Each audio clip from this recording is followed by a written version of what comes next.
అయితే ఈ దశ మహావిద్యల్లోనే వారాహి మాత రారు, కానీ వారాహి మాత కొంచెం ఉగ్రదేవత. కాశీలో కూడా క్షేత్రపాలకుడు భైరవుడైతే ఈవిడ కూడా రాత్రిపూట సంచరిస్తుంది అని చెప్పారు. అయితే మరి వారాహికి మామూలుగా రాజరాజేశ్వరికి లలితాదేవికి ఉన్నట్టుగా గుళ్ళు ఉండవు. ఈ మధ్య ఇళ్ల మధ్యలో కూడా కట్టారు వారాహి మాతవి.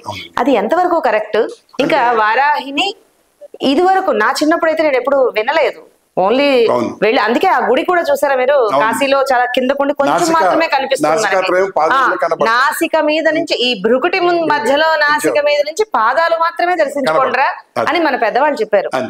అది మరి ఉల్లంఘించినట్టు కాదా ఇప్పుడు? అయితే పూర్వకాలంలో మనకి ఈ యొక్క కొన్ని రోగాలు వచ్చేవండి. ఆ యొక్క రోగాలని అనుష్ఠానం చేయక కొన్ని జరిగినవి. వాటిలో ఈ అమ్మవారు ఏం చేశారంటే భైరవి రూపం దాల్చి ఎవరైతే అనుష్ఠానం చేయకుండా ఈ పద్ధతిలో ఉంటారో ఈ యొక్క ఆ భైరవి రాత్రి కూడా తిరిగేది. ఆవిడ భక్షించేది కాదండి. అయితే ఈ భయానికి వాళ్ళు భయపడి చనిపోయేవాళ్ళు. భయాన్ని అట్లా ఈ అభయంకరి అమ్మవారు ఎప్పుడైనా ఏ అమ్మవారైనా అభయంకరి అంటారు. భయంకరి కాదండి, అభయంకరి. వారాహి, ఆ వారాహి రాత్రిపూట సంచరిస్తూ కూడా ఆ యొక్క రూపాన్ని చూసి భయపడి వాళ్ళు చనిపోయేదే తప్ప ఆవిడ ఎప్పుడూ చేయలేదు. అప్పుడు ఈ యొక్క శంకరాచార్యుల వారు ఇలా చేస్తున్నారు అని తెలిసినప్పటికీ అప్పుడు ఆవిడని బంధించి మనకి శాంతి దేవతగా వారాహిని పెట్టారు. ఆ వారాహి శివచక్ర శాలిగ్రామం, ఏది మనకి సీతారామం అంటారు. వృత్తాకారంలో మనకి ఇప్పుడు ఏడుపాయల దగ్గర లభ్యమయ్యాయి. అది పూర్వకాలంలో ఋషీశ్వరులు దొరికినవి.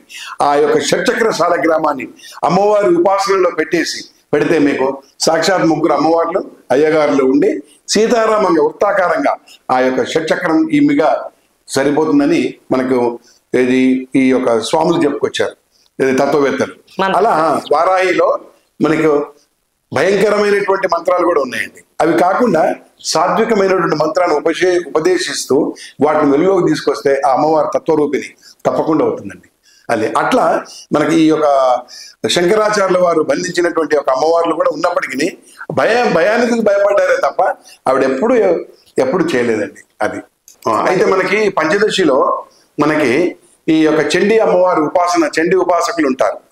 ఎందుకంటే మా కుటుంబంలో కూడా నాన్నగారు తాతగారు కూడా చండీ ఉపాసకులే. అయితే మా యొక్క తాతగారు అంటే ఇప్పుడు మా బాబాయ్ వాళ్ళ తండ్రి, ఆయన చండీ సప్తశతి రాశారు, బుక్కే రాశారు. అట్లా వారు రాసినటువంటి దాంట్లో మనకి ఆమ్దాయ మందారం ఉంటుంది. ఆమ్దాయ మందారంలో మనకి ఈ యొక్క చండీ ఉపాసకులు ఎవరైతే ఉంటారో తత్వరూపిణైనటువంటి సాత్వికమైనటువంటి విద్యను చేకూర్చుతారు. దాంట్లో పంచదశి, షోడశం, మహావిద్య వెళ్ళే వాళ్ళు సాక్షాత్తు అమ్మవారిలోనే ఐక్యమైపోతారండి.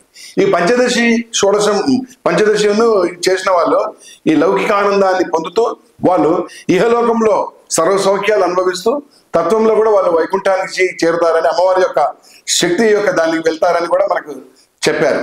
అది అట్లా వాళ్ళ యొక్క చేసినటువంటి పరంపరలు ఏదైతే ఉన్నాయో మూల పరంపరలు, అది మనకి భక్తిలో కానీ ముక్తిలో కానీ తత్వంలో కానీ చేసే అనుష్ఠాన పద్ధతిలో ఉంటుంది. అది పంచదశి, షోడశం, మహావిద్య.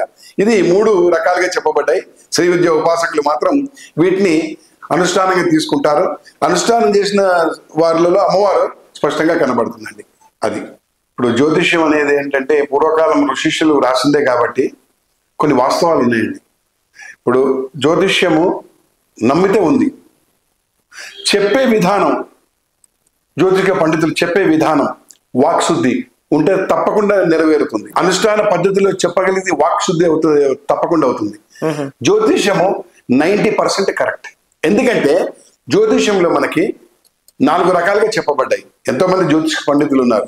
ఇప్పుడు ఇది మనకి భృగుటి స్థానానికి సంబంధించిన కపిల మహర్షి అంటే సంస్కృతంలో రాసిన హస్త సాముద్రికం రాశారు. మళ్ళీ నారద సంహితలో ఉన్నటువంటి స్పష్టంగా ఉన్నాయి. అయితే మనకి ఈ యొక్క భృగుటి స్థానం మళ్ళీ హస్త సాముద్రికము, మళ్ళీ నేమో నాడీ జ్యోతిష్యం, అగస్త్యుడు, వశిష్ఠుడు, వాకాయన మహర్షులు 3 మహర్షులు రాసినవి మనకి వైదిష్యన్ కోయిల్ తమిళనాడులో ఉన్నాయండి.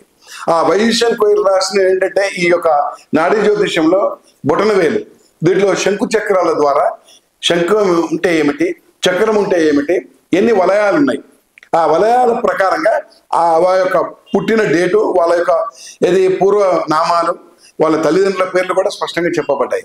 కానీ ఇప్పుడు చెప్పేవాళ్ళు లేరు. పూర్వకాలంలో నా చిన్నప్పుడు కూడా చెప్పారు. అట్లా నాడీ జ్యోతిష్యము, భృగుటి స్థానము, భృగుటి జ్యోతిష్యము, మళ్ళీ హస్త సాముద్రికము, పుట్టిన డే టు టైం, అట్లా 4 రకాలుగా విభజించబడింది.